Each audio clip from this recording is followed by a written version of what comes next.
As young children, we are taught to dream. Dream about where we will live, what kind of careers we will have, and what kind of lives we will lead. My dreams are a bit different now. I dream that one day I can have an apartment in my own name and my very own credit card. I dream that I can open my own tax-free savings account to begin saving for the business venture I would like to start. But for me, because of my choice of career, because of the current laws of our land, my dreams are unobtainable. Sex workers have always had to fight. We fight for our safety, fight to have our voices heard, fight for the rights to choose our careers and carry out our jobs. We are fighters, but we also have dreams. My biggest dream is that one day I can stop fighting and have the world simply see me as a person. I've been a sex worker for a long time. Owing to the stigma associated with my occupation, not many of us can come out and say that. Let me guess at the thoughts that some of you are likely having. I'll bet she was forced into it.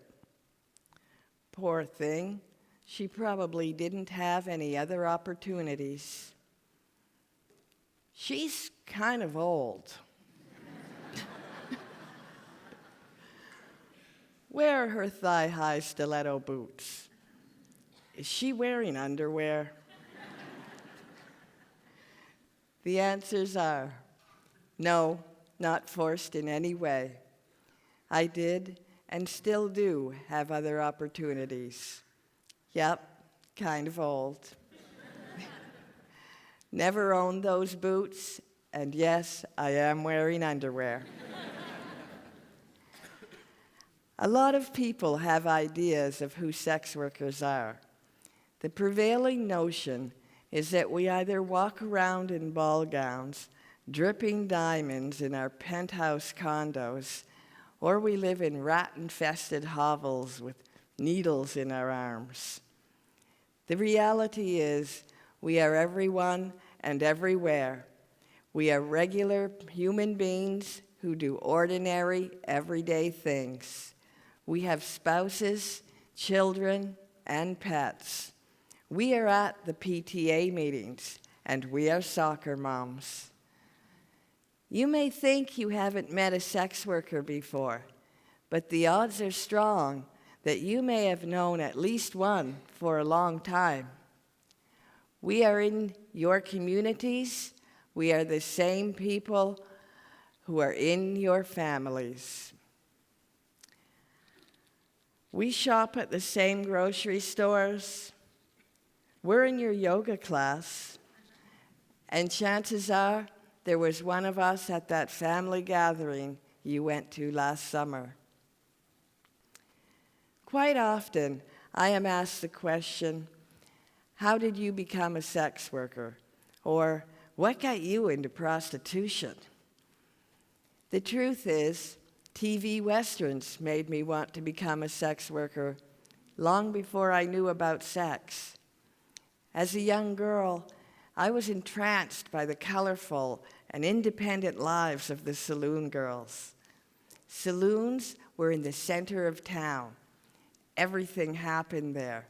Music, dancing, business deals, including card games that seemed to be of great importance. Saloon girls had their own money and sometimes even owned the saloon. The contrast was the cowboys' wives, who invariably lived in run-down shacks on the outskirts of town. They always had squalling babies hanging off of them. And they looked half-starved. They had to do what their cowboy husbands told them to, and were constantly worried. I knew what kind of woman I was going to be when I grew up. I was going to be a saloon girl. So for me, it was Westerns. For my colleague Dolores, it was an episode of I Love Lucy. I can see the headlines now. Primetime TV forces girls into prostitution. But when you get to know as many sex workers as I have over the past 30 years, it becomes clear that for most of us, the reason is simple. It's a job.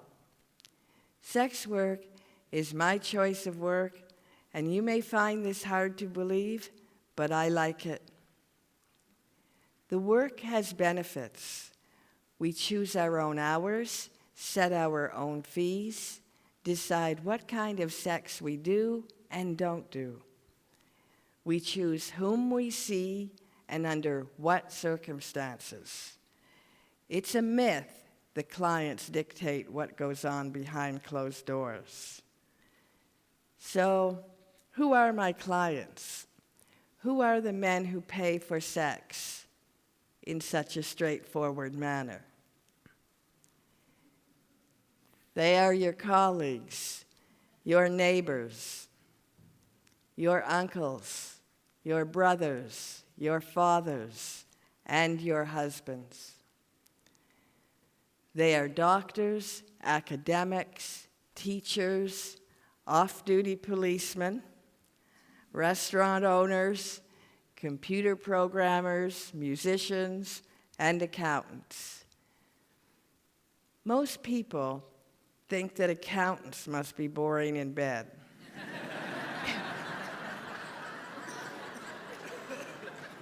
That is incorrect.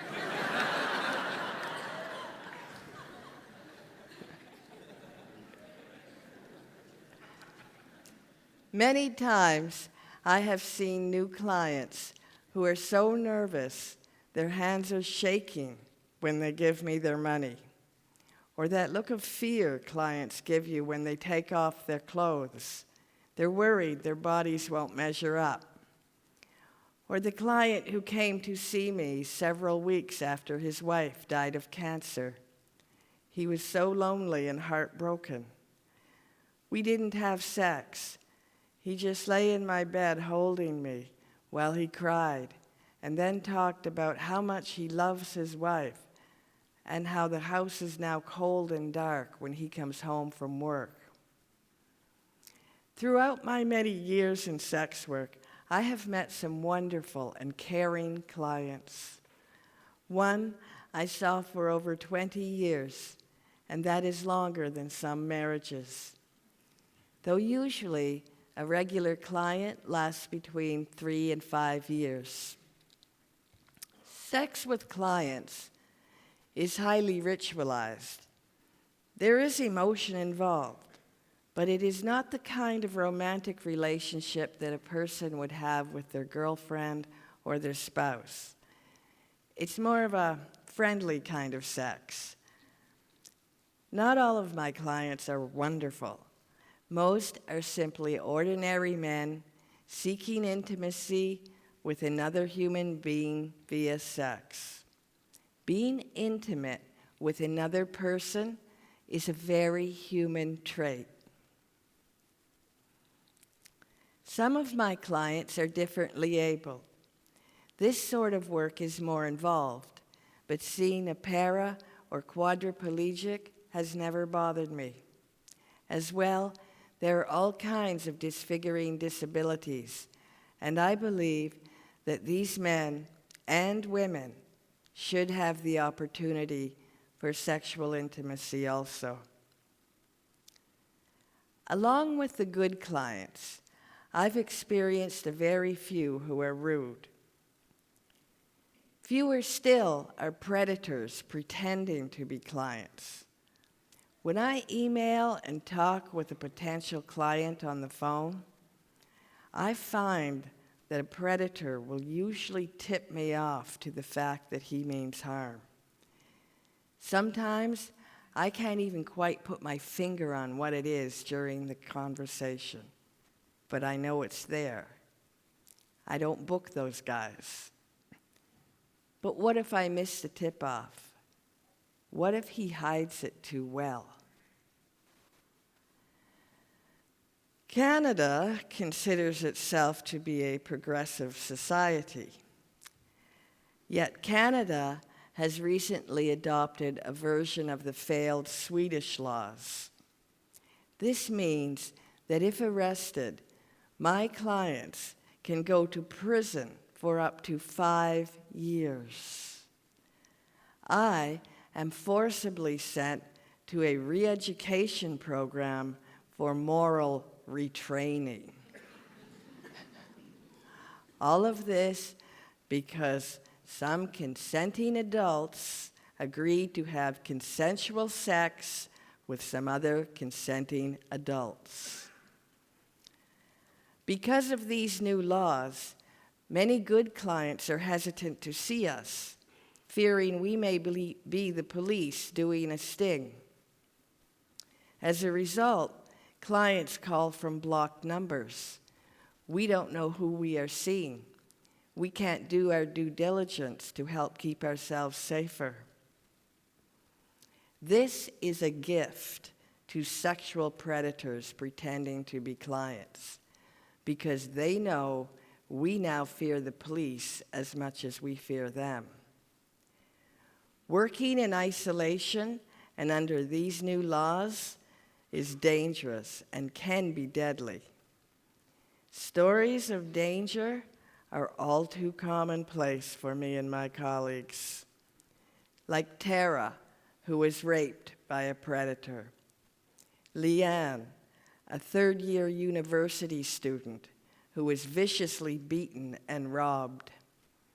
And my friend Stacy, who is no longer alive to help us fight for the rights that we so painfully need.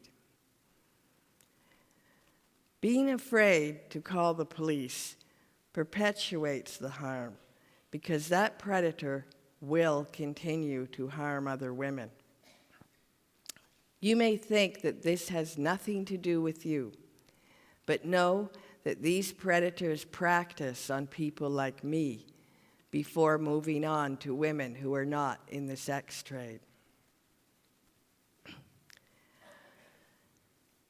The other day, I began reading A Basic History of Art. The book talks about how people will often say, I don't know much about art, but I know what I like. The authors maintain that what people are really saying is, I like what I know, and they hope to broaden people's understanding of art. I hope that by being on this stage, I can help open a discussion and broaden the understanding of sex work. The foundation of what I do is identical to what many other independent and successful contractors and entrepreneurs have created. I need to market myself to attract new customers. I spend time cultivating my loyal customer base. I work with my clients to understand and meet their needs. I network with others in my field. I facilitate a fair exchange for services. I enjoy what I do on most days, and I chose my career because I am passionate about it. Now think about your current job or career choice. Why are you doing what you do? I trust that you have made the best choices for you, and my hope is that you follow your dreams along your chosen path. I don't expect you to ask me to agree with your choice to be a pilot, a social media specialist, a musician, or a nurse. And that's the thing. I have never asked anyone to agree with my choice of work, because it is my choice. I don't want any special rights or privileges, but I do want the same rights and privileges that are afforded to you when you follow your career aspirations. Sex workers are keenly aware that rights come with responsibilities, and I have no issue with responsibilities that are based on fairness and logic. New Zealand took a brave step and decriminalized our occupation in 2003. In that country, sex workers' rights are entrenched into law, including the Human Rights Code. Violence against my colleagues in New Zealand has dramatically decreased. As well, they have quite a number of responsibilities, including paying income tax. It's not utopia, but like democracy, decriminalization is sure better than the alternatives. It's time to stop the moral panic and give sex workers the same rights as all other workers. We must evolve as a society and continually give each other the gifts of choice and respect, moving from a place where we are quick to judge to a place where we are curious and ask questions and respect each other. Because at the heart of everything, we know we are all human. Thank you.